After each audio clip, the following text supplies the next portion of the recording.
Ionization of Arrhenius acid.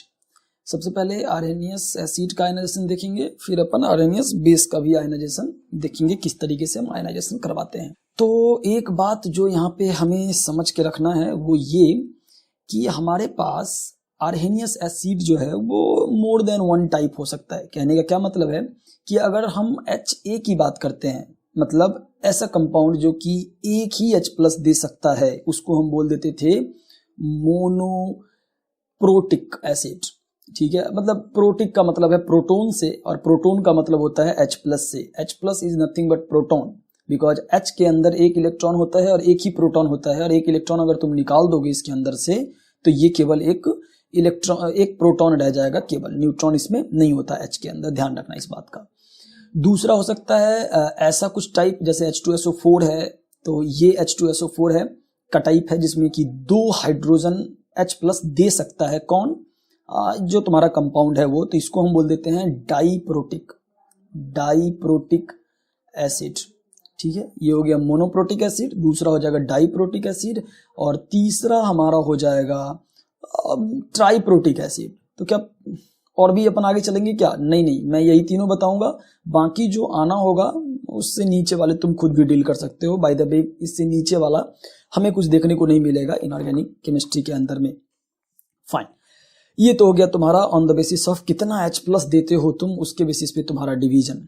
अब हम क्या करते हैं, 2 तरीके से हमारे पास एसिड होता है जो कि हमने देखा था। एक तो स्ट्रॉन्ग एसिड होएगा, एक तो स्ट्रॉन्ग एसिड हो जाएगा, और दूसरा होएगा वीक एसिड। तो पहले मैं स्ट्रॉन्ग एसिड के बारे में बता देता हूं कि कैसे आयनाइजेशन इसका लिखेंगे अपन, फिर अपन वीक एसिड पे चलेंगे। तो स्ट्रॉन्ग एसिड का जो आयनाइजेशन लिखा जाता है वो इस तरीके से लिखा जाता है। तो मान लो कि HA एक एसिड है जो कि स्ट्रॉन्ग नेचर का है। यहाँ पे हो सकता है ये HCl होगा, राइट, HCl हो सकता है, HI हो सकता है। HA जो है वो मान लेते हैं मोनोप्रोटिक एसिड है। ठीक है, मोनोप्रोटिक स्ट्रॉन्ग एसिड इनफैक्ट इसको हम बोल सकते हैं। तो होता क्या है, अच्छा, स्ट्रॉन्ग के केस में हम जानते हैं कि डिग्री ऑफ आयनाइजेशन जो है अल्फा होता है वो 1 होता है। ठीक है, तो इसका क्या मतलब है ये भी अपन सिग्निफिकेंस समझते हैं, इस अल्फा का क्या मतलब है। तो ये H+ है, तो ये टूटेगा किसके अंदर में, ये HA जो है वो टूटेगा किसके अंदर में, H+ के अंदर में और A- के अंदर में। लेट अस सपोज कि इसके पास कुछ कंसंट्रेशन इनिशियली C था। ठीक है, T = 0 के ऊपर इसका कंसंट्रेशन C था जब शुरू हुआ था रिएक्शन, तब जब हमने इसको पानी में बेसिक रूप से डाल दिया था तब।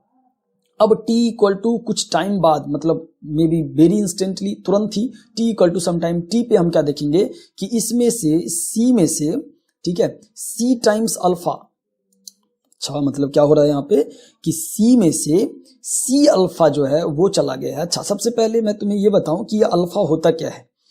तो अल्फा को एक लाइन में अगर तुम्हें याद रखना है तो एक में से खत्म होने वाले लोगों को अल्फा बोलते हैं। एक में से अगर तुम एक लेते हो तो उसमें से खत्म होने वाले लोग को हम बोल देते हैं अल्फा।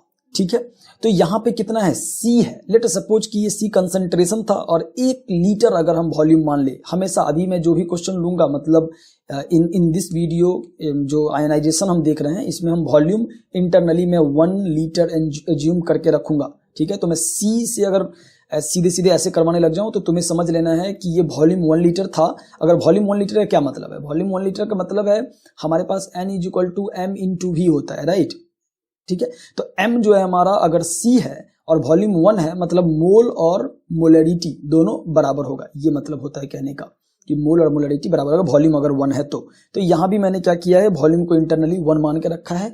तो ये मोल मैं लिख रहा हूँ रेदर देन मोलरिटी, मतलब दोनों बराबर ही है यहाँ पे, और दोनों हम यहाँ पे यूज कर सकते हैं। तो एक में से खत्म होने वाले लोगों का संख्या, तो 1 मोल अगर हम ये लेते, ठीक है, मैं बोल रहा हूं कि अगर हम 1 मोल ये लेते तो 1 मोल अगर लेते, फिर से मैं इस पे आऊंगा अभी थोड़ी देर टाइम में, 1 मोल अगर हम ये लेते तो इसमें से जो खत्म होएगा, ठीक है, इसको हम बोल देते थे अल्फा। तो इसमें से जितना खत्म होएगा उतना ही तो ये बनेगा। अगर हम 1 में से खत्म होने वाली की बात बोलते हैं, मान लो कि 1 हमने ये लिया, 1 में से खत्म होने वाला बंदा जितना ये खत्म होएगा, ये रिएक्शन हम देख सकते हैं। अगर हम थोड़ा सा मोल कंसेप्ट जानते हैं तो ये होगा कि इसका एक इसके एक को प्रोड्यूस करेगा और इसके एक को प्रोड्यूस करेगा, राइट। ये मोल कंसेप्ट है ना, इसका जो एक है बंदा वो इसके एक को प्रोड्यूस करेगा, इसके एक मोल को प्रोड्यूस करेगा। तो इसका अगर अल्फा जाएगा यहाँ से, जो कि 1 में से कंप्लीट खत्म होने वाले लोग होते हैं, अल्फा डिग्री ऑफ आयनाइजेशन, तो इसमें से अगर अल्फा जाएगा तो इसका भी अल्फा बनेगा, इसका भी अल्फा बनेगा, और इसका 1 माइनस अल्फा रह जाएगा, बिकॉज इनिशियली इसका 1 था। अगर हम ये मान लेते हैं अभी का केस, तो ठीक है, ये मान लो कि एक केस था जब हमने सी के जगह पे 1 ले लिया था। अब मैं इस पे आता हूं, इन जनरल कंडीशन में क्या होने वाला है। इन जनरल कंडीशन में क्या होता है कि ये जो तुम्हारा सी है, तो ये सी मोल है, तो क्या हो जाएगा, एक में से अल्फा खत्म होता है तो सी मोल में से सी अल्फा खत्म होगा, और अगर सी अल्फा खत्म होता है तो इधर प्रोड्यूस क्या होगा, सी अल्फा, इधर भी क्या प्रोड्यूस होगा, सी अल्फा। यहाँ एग्जैक्टली यहाँ पे भी है, इसको मैं ऐसे भी लिख सकते थे ना यार, 1 इंटू अल्फा 1 इंटू अल्फा, ठीक है, मतलब 1 में से 1 इंटू अल्फा खत्म हुआ, ये बन गया ऐसा। तो यहाँ पे हम इस तरीके से सी अल्फा लिख सकते हैं, राइट। अब हम यहाँ पे जानते हैं कि स्ट्रॉन्ग एसिड के केस में तुम्हें याद रख लेना है कि अल्फा 1 होता है। अगर हाँ अल्फा 1 है, मतलब ये C माइनस सी क्या हो जाएगा, ये चीज बचेगा कितना, 0 बचेगा। मतलब क्या है, रिएक्शन कंप्लीट हो चुका है, पूरा ये जो बंदा हमने रिएक्टेंट जो भी लिया था वो पूरा इधर प्रोडक्ट के साइड में चला जा चुका है। ये कितना बनेगा, ये तो सी अल्फा बन चुका है, ये कितना बनेगा, सी अल्फा, और अल्फा का वैल्यू क्योंकि 1 है तो हम बोलेंगे ये सी है और ये भी सी है, राइट। तो इतना चीज हमें ये समझ में आ गया कि T equal to sum time T पे ये कुछ इस तरीके का चीजें हो गया होगा, ठीक है।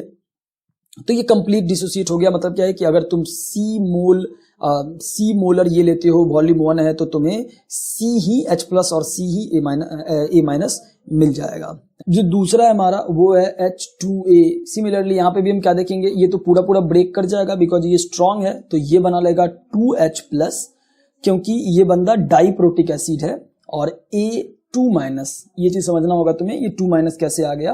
तो इसमें से ये इस तरीके से सिंपल, पहले ये यहाँ से यहाँ गया होगा, पहले तो एक H प्लस छोड़ के और ये HA माइनस बनाया होगा, और फाइनली फिर से एक और H प्लस, ये वाला बंदा एक और H प्लस छोड़ के A2 माइनस में चला गया होगा। तो ये भी कंप्लीटली डिसोसिएट हो जाएगा। कहने का मतलब ये है कि अगर तुम इसका C लेते हो, इसका कंसंट्रेशन C लेते हो, तो C माइनस सी अल्फा यहाँ से चला जाएगा। हम जानते हैं कि स्ट्रॉन्ग एसिड के केस में अल्फा 1 होता है, तो इसको हम बाद में 1 ही पुट करने वाले हैं, लेकिन अभी के लिए मैं 2 लिख देता हूँ, तो मैं अल्फा लिख देता हूँ। तो यहाँ पे तुम देख सकते हो कि इसका 1 मोल इसका 2 मोल बनाता है, इसका 1 मोल बनाता है, तो हम बोलेंगे इसका इतना जब चला जाएगा तो इसका 2 इंटू सी अल्फा बनेगा, और इसका सी अल्फा बनेगा, राइट। अल्फा का वैल्यू 1 है तो ये चीज 0 हो जाएगा, और ये चीज 2C बनेगा, और ये चीज C बनेगा। तो इतना बनना ही था। मतलब एक जो तुम अगर डाइप्रोटिक एसिड लेते हो तो उससे 2H प्लस निकलता है, तो कंसंट्रेशन भी इसका डबल होगा, मोलरी तुम्हारा नंबर ऑफ मोल्स जो है वो भी डबल निकल के आएगा। सिमिलरली तुम ट्राइप्रोटिक के लिए भी कर सकते हो,